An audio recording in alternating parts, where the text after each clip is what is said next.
Well, thank you so much. I'm honored to be here. It's certainly it's great to see a turnout like this because I know you care about our economy, you care about producers, you care about the American people who obviously deserve access to affordable, reliable fuel options, and American producers deserve policies grounded in common sense.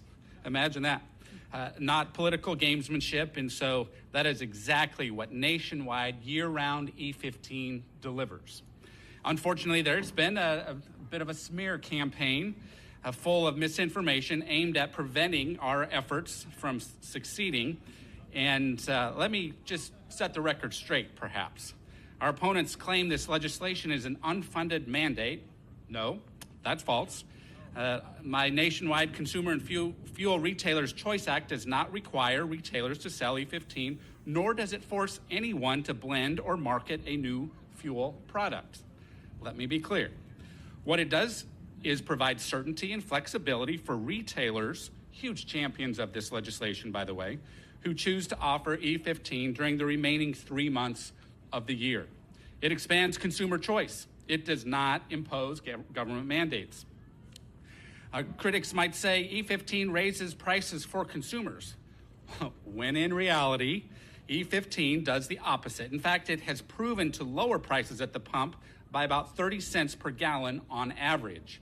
At a time when families are already stretched thin, lower fuel costs matter, and that is exactly what E15 delivers. I might add that retailers, being champions of this legislation, they like the fact that their customers can get a better buy at their own pumps.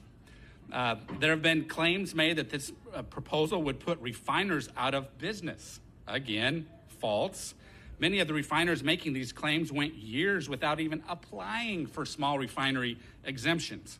We also know the current exemption process has become vulnerable to political manipulation. Under the Biden administration, not a single small refinery exemption was actually granted.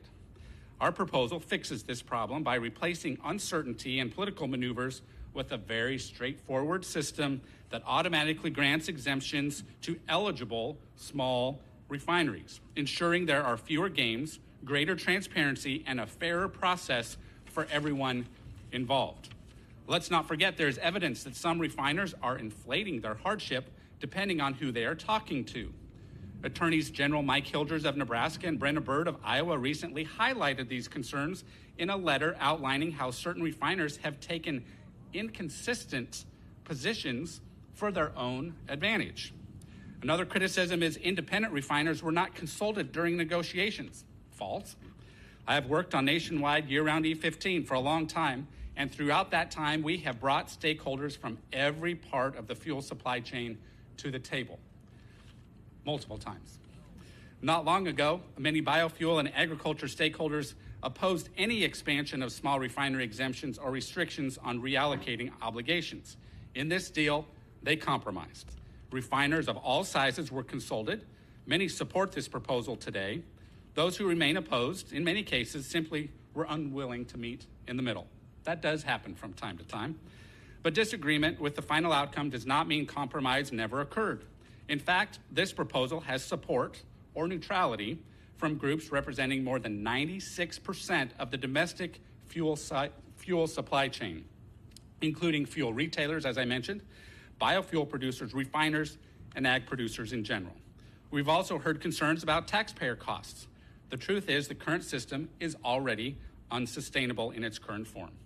Corn prices remain under pressure, and if Congress fails to create stronger domestic markets, we may once again be forced into expensive ad hoc disaster assistance.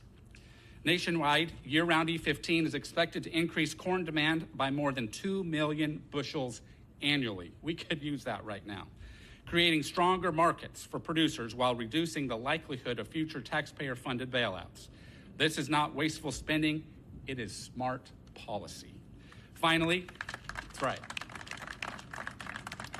Finally, some opponents question whether E15 is safe for vehicles or compatible with current infrastructure. The facts say otherwise. E15 is approved for vehicles model year 2001 and newer, which represents approximately 97% of the vehicles on the road today. Department of Energy studies have also shown that existing E10 infrastructure is broadly compatible with E15. That is why this legislation directs the EPA to modernize labeling requirements and streamline equipment compatibility regulations so retailers can more easily offer consumers another affordable choice at the pump. And I will emphasize again how much I appreciate the support of retailers throughout this entire process. This debate does come down to a simple question. Do we want more affordable fuel, stronger energy independence, and expanded markets for American agriculture, or do we want to continue allowing uncertainty in politics to stand in the way? I believe the answer is clear. Nationwide, year-round E15 is not only good for consumers, it's good for America, producers. Literally, it's a win-win-win situation, and I really appreciate everyone's support. Thank you.